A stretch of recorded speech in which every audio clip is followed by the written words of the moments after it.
You ask Tiger to calculate. This deals with linear inequalities with one unknown.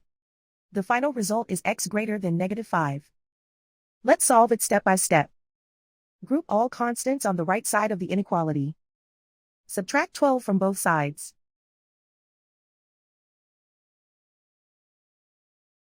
Group like terms.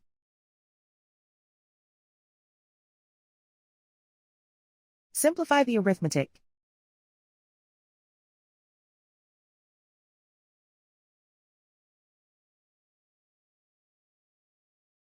Isolate the x. Divide both sides by -4. Whenever you multiply or divide by a negative, reverse the inequality sign.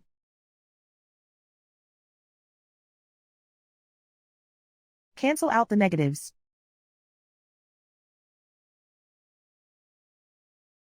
Simplify the fraction.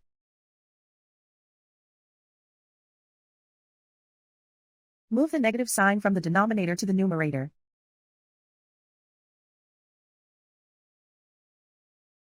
Find the greatest common factor of the numerator and denominator.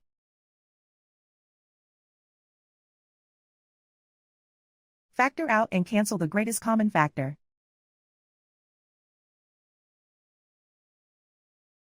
Plot the solution on a coordinate grid. And so the final result is x greater than -5.